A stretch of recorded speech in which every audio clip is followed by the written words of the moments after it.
આજે આપણે બનાવીશું એકદમ ટેસ્ટી પંજાબી શાકને પણ ટક્કર મારે ને તેવું પરવળનું શાક, જે ખૂબ જ હેલ્ધી પણ સાથે ટેસ્ટી પણ એવું બને છે. તો જરૂરથી વિડીયોને એન્ડ સુધી જોતા રહેજો. તો સૌથી પહેલાં આપણે પરવળને લઈ લેશું અને તેને છાલ કાઢી લેશું. અને તમે આ રીતે છાલ ઉપરથી થોડું થોડું પણ એવું કાઢીને પણ રાખી શકો છો. બે ભાગમાં ડિવાઈડ કરી લેશું અને જો પોચા બી હોય તો તમારે એમનેમ એટલે કે કૂણા હોય તો એમનેમ રાખવા અને નહીંતર વચ્ચેથી કાઢી દેવા.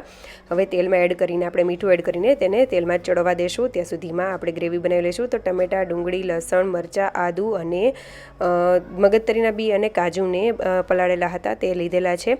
હવે તેને ગ્રેવી કરી લેશું અને ત્યારબાદ જે તેલ હતું તેલમાં પરવળ સરસ એવા ચડી જાય એટલે આપણે કાઢી લેશું અને તેમાં જ આપણે ખડા મસાલા એડ કરી દેશું. ત્યારબાદ ગ્રેવી એડ કરીશું અને જીરું એડ કરીને ગ્રેવી એડ કરી દેશું. સરસ રીતે થઈ જાય એટલે લાલ મરચું પાવડર, હળદર, ધાણા જીરો પાવડર એડ કરીને સરસ રીતે હલાવી લેશું. ઢાંકીને ચડવા માટે રાખી દેશું. તેલ છૂટું પડી જાય એટલે ગરમ પાણી એડ કરીશું અને હલાવીને આ રીતે જે પરવળ છે એકદમ ફ્રાય કરેલા એ એડ કરી દેશું. કસૂરી મેથી, ગરમ મસાલા પાવડર, સ્વાદ પ્રમાણે મીઠું એડ કરીને ફરીથી તેને ઢાંકીને ચડવા દઈશું.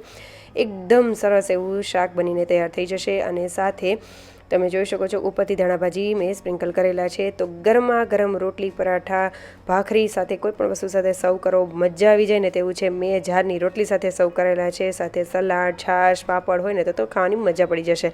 તો તમે ક્યારે આવું બનાવ્યું છે કે નહીં શાક એ મને જરૂરથી જણાવજો. અને સારું લાગે તો લાઇક, શેર અને ફોલો કરવાનું ભૂલતા નહીં. કમેન્ટ જરૂરથી કરી દેજો. Thank you for watching.